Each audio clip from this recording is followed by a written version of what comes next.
live on FloTrack. You can tune in and watch the action.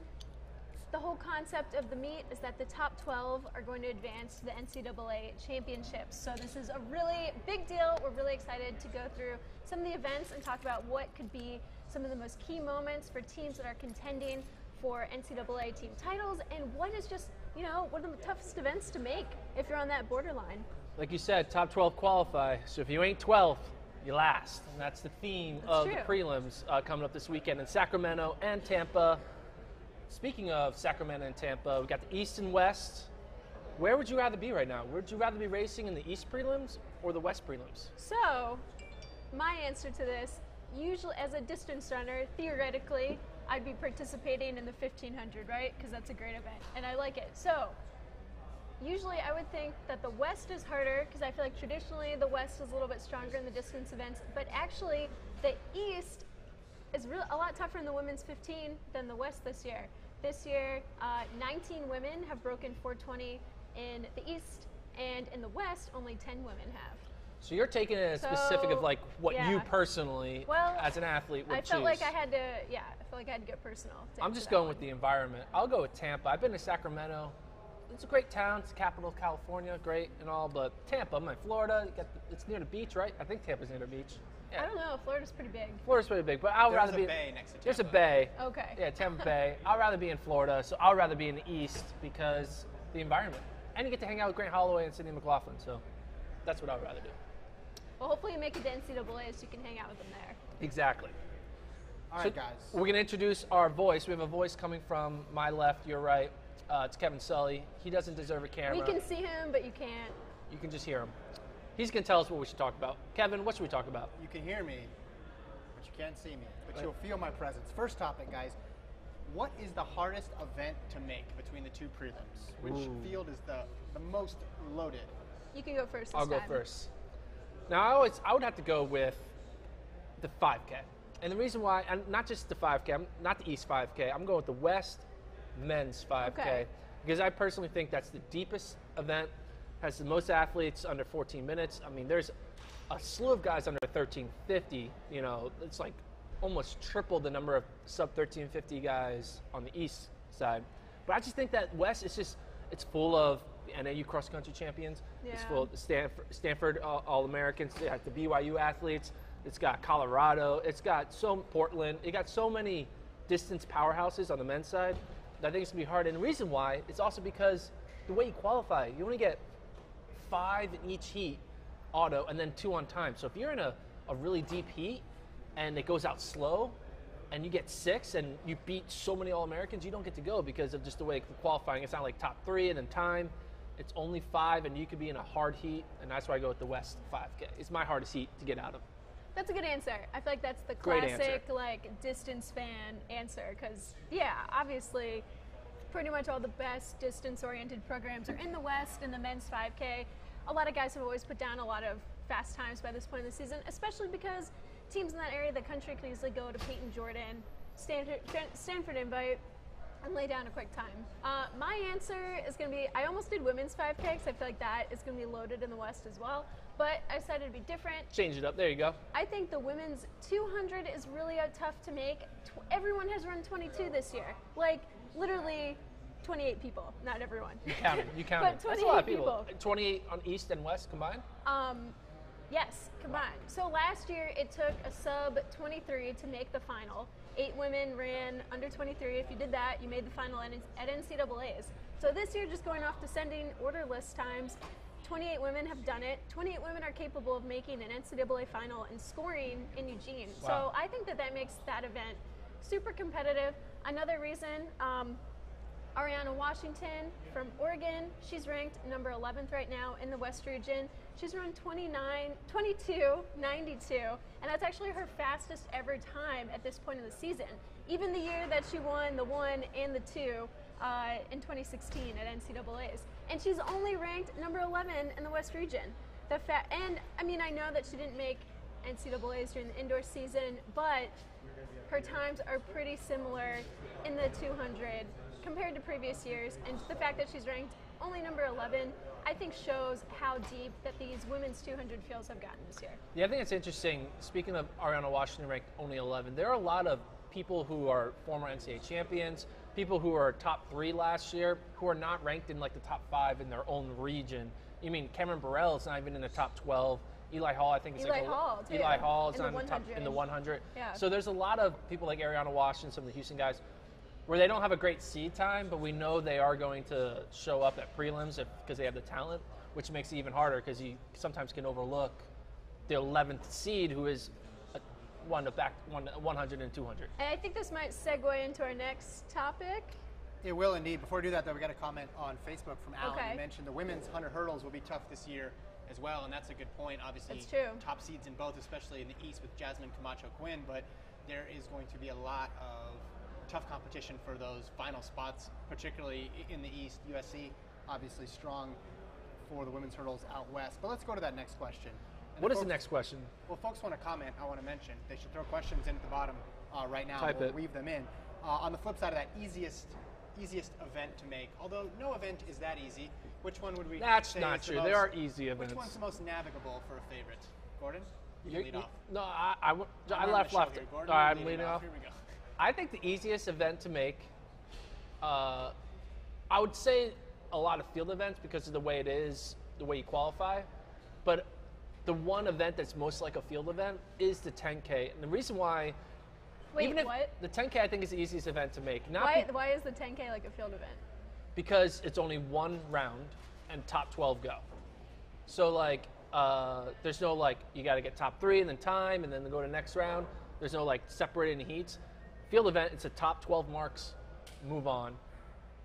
10K, the top 12 times, move on in one race or in one, that's why I think it's the same. It's because it's top 12 descending order list of times or You marks. only need to perform once. Is You what only you're saying. you only go even through. perform once. Gotcha. And because of that, there's a lot of people in the 10K. One, everyone is there. They know it's hot. No one wants to run a fast 10K. So they're not going to try to run fast. And you also know you're just trying to get 12. It's like throwback to Foot Locker That's fair. regionals when you just have to get top 10. And I think because of Always that, there's no pressure to easier win. said than done. It's easier said than done. But because there's no pressure to win, there's no pressure to get second. The only pressure is to finish in the top 12.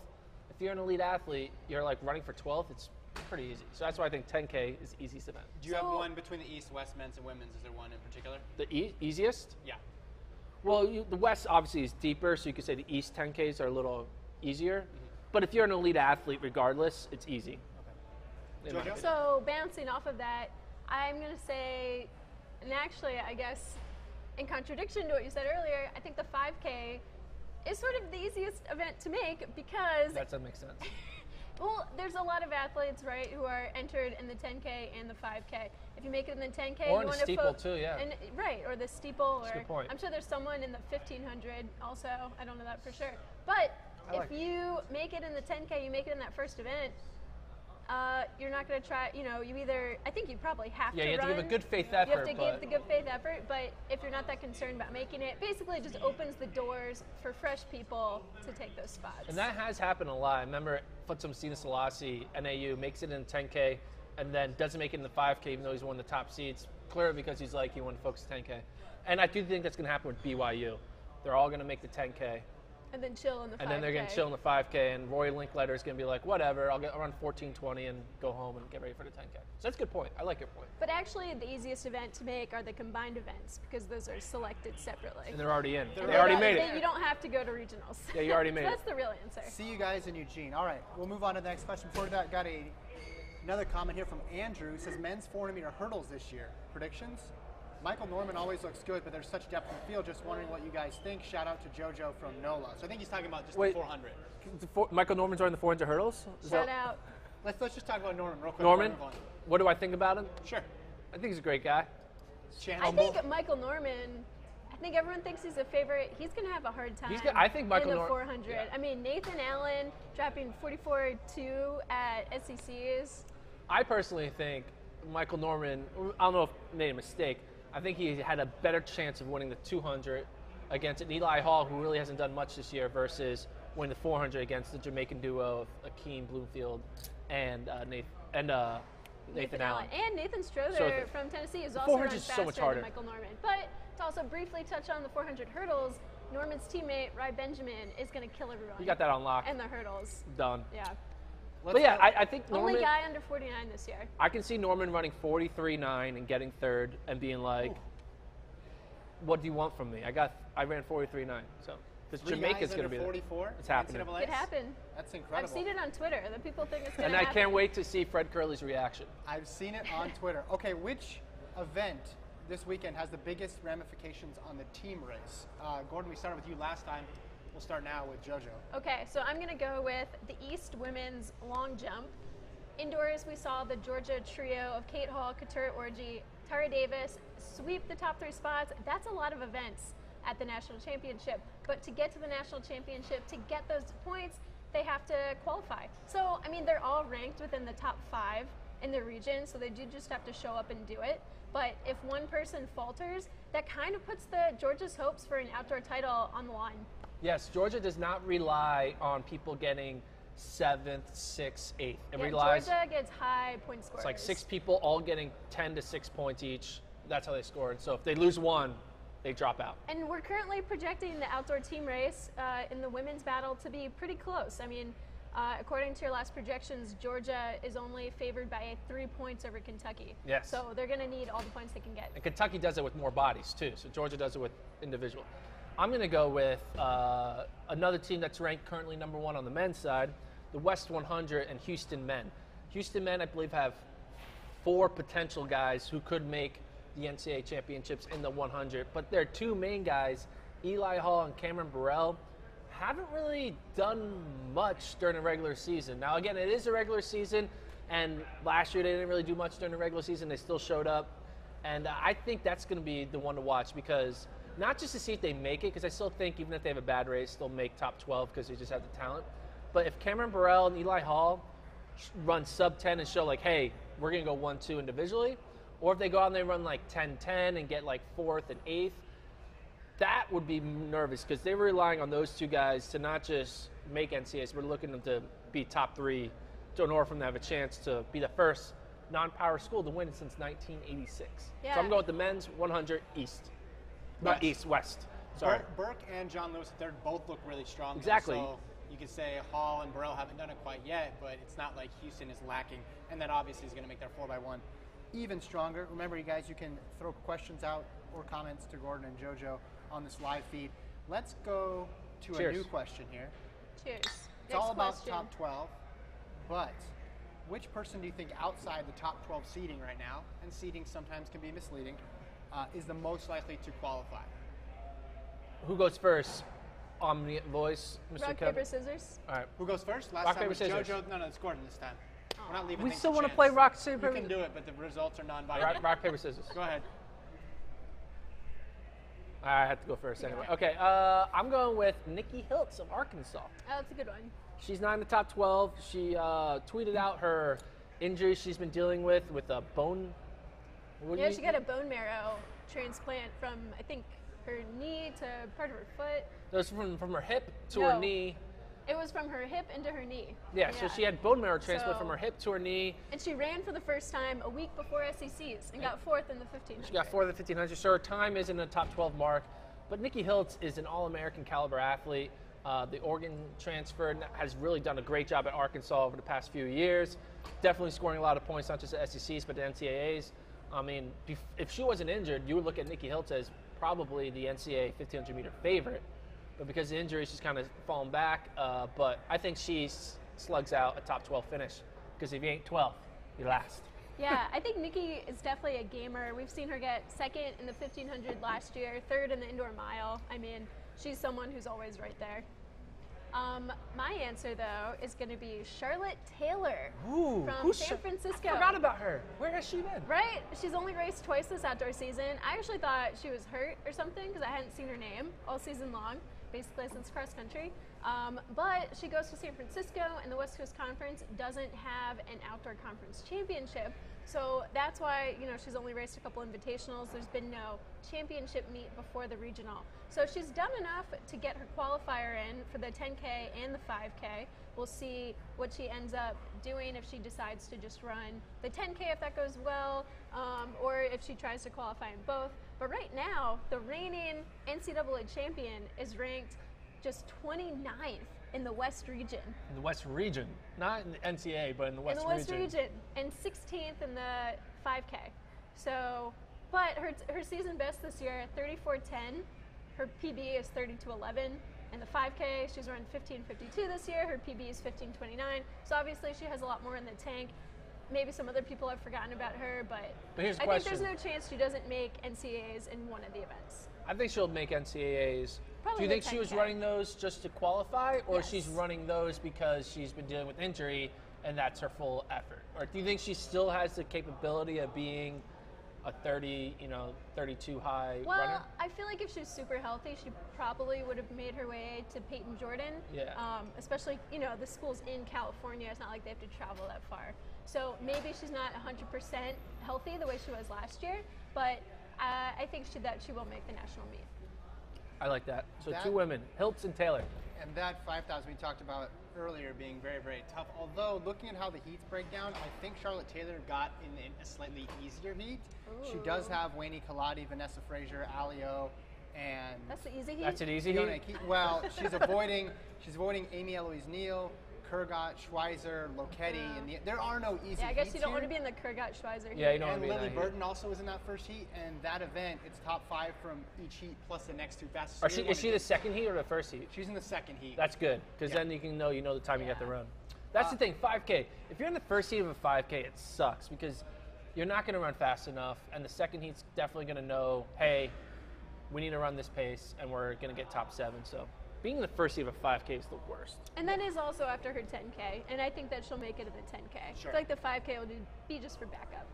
Backup plan. What's the next conversation point, Kevin Sully? Well, before we get to that, boy, Quebec Cosmos says that 800 meter though going to be lit. Michael Cerrone is the GOAT. Gordon Dude. saw Michael Cerrone last week. Give us a good Yeah, Michael what's the Cerrone intel? tidbit. So we filmed a workout Wednesday with both Cerrone, Jonah Koech, and remember him, Emmanuel Corrier, the two-time NCAA champion. This will be coming to you right before NCAA, so we'll edit that out. But Cerrone, man, he's confident. Corrier, I noticed there's a little bit of a rivalry between the two guys because, Cerrone got the collegiate record outdoors, something Corrier couldn't do during his time at UTEP. But they train well together. Cerrone is definitely confident. I don't think he has any doubt that he's going to win. He's not like, oh, it's going to be a good race.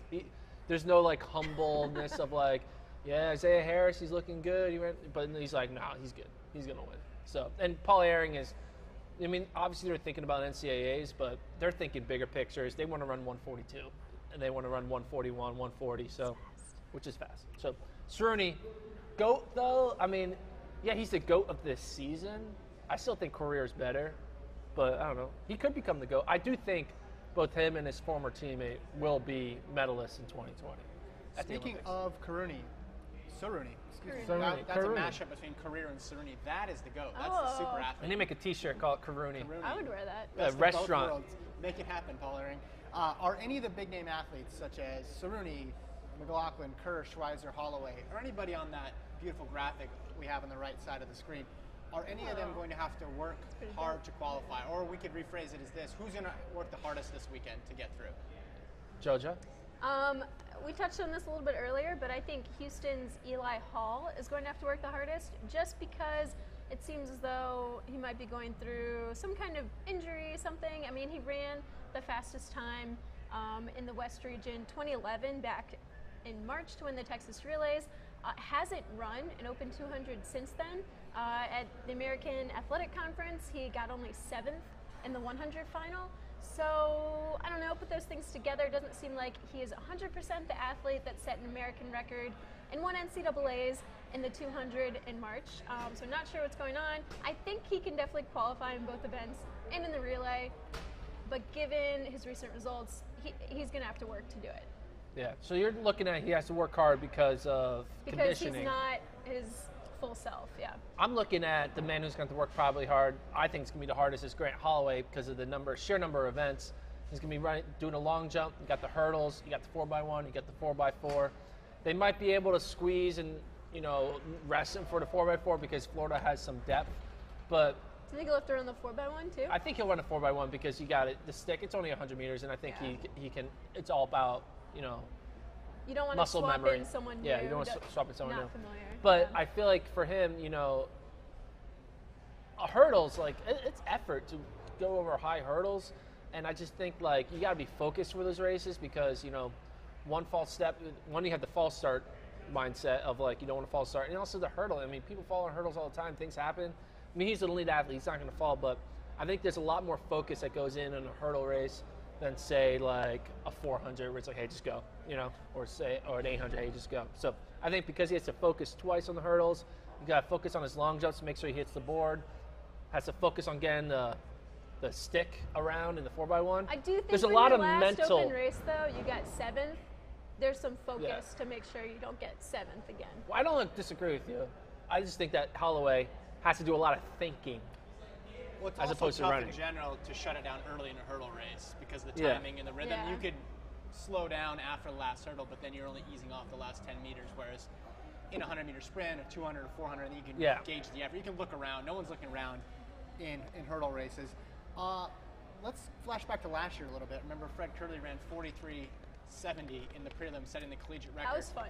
Don't know if that was intentional, but I guess who's the most... It was intentional. Who's the most likely to set a fast time, either an accidental PR or someone who's just going to continue their crazy season this weekend? I'm going to go with the Leah Hobbs. LSU. She once that collegiate record in the 100. She flirted with it a couple times. I think that things are going to be hot in Tampa. And Leah Hobbs, she might not break the collegiate record, but she might run a win legal sub 1090. That's what I think. Win legal sub 1090. That's what I'm going with. I do think Aaliyah Hobbs is going to break the collegiate record either this weekend or at NCAA's themselves. But for the Fred Curley moment of this weekend, how can you not go with Sydney McLaughlin? When has she not PR'd in a race in college? She's going to show out. And you can't really like you said, hurdles. You can't really shut it down in a hurdle race. So I can see that. Wait, are you saying she's going to run 52.75 again? She's going to PR. Yeah. Okay. So why not? I mean, she won her last race by like 3 seconds and set the record. That's true. Why not? Going for it. Cheers. The McLaughlin Cheers PR. to Sydney. Cheers. All right, event most likely not to go to form. Where's an event that you see a lot of upsets on the horizon? Jojo, we'll start with you on this one.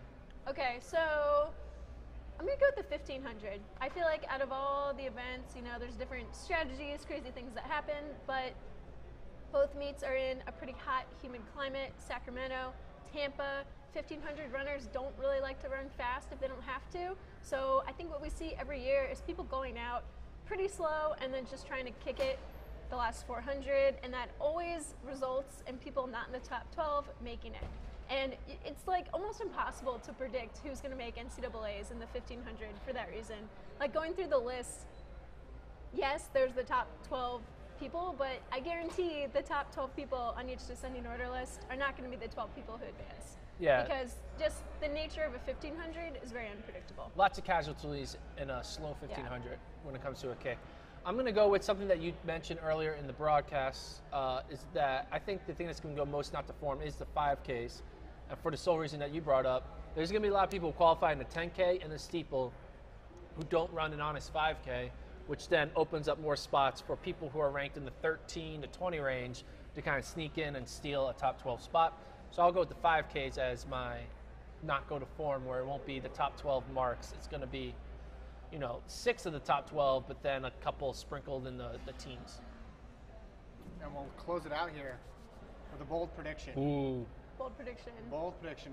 Gordon? I'll say Jojo goes first. I've gone first last 2 times. Yeah, Jojo's been going first consistently. Cheers. What is your bold prediction here? Bold prediction. You ready for this? A man ranked 44th in his event. 44th. 44th in his event. There's only 48 people in every event. He's ranked 44th. Will qualify. Who? And will qualify easily. won't be 12th. Will be like in the top 6. Who? Gordon's not going to say, just any 44th No, it's going to be 44th. You know who you are.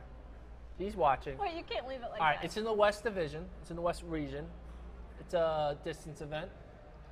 It's a men's event because I'm saying male terminology. It's the men's 1500 West. The 44th man in the men's 1500 meter West will qualify. I won't say his name. I'm just going to look it up. The 44th man. Can I say his name? You can say his name. It's Festus Legat. Festus Legat, Iowa State. Big 12 runner-up. Wow. He's going to make it. That would go along with what Jojo was saying, the unpredictability of the 1500. Jojo, your bold prediction, but draw it out as long as Gordon's if possible. Yes, 44th. If you're 44th and you make it, that's pretty good. It is. Well, for my bold prediction, we have to go back to 2017 at the East Prelim. Sorry, at the West Prelims. Ooh, I remember this. So in 2017, LSU and Oregon women both shared the 4x100 meter collegiate record, which stood for basically the entire year until this year when the LSU women finally improved it. But last year, we were prepared to see an epic showdown at NCAA's between LSU and Oregon, the co-record holders. Didn't But happen. Oregon got DQ'd at regionals. LSU got DQ'd at the national championship. So Kentucky won, which was great for them. But we missed this awesome showdown. So men's or women's side, someone important is going to drop the baton, and a team that we want to see at NCAA's is not going to be at the national championship. Hold on.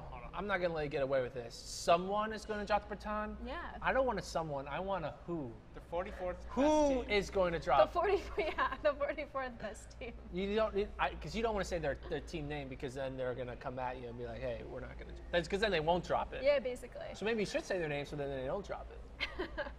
But you think a top like I 5 think ranked team? yes, a top team.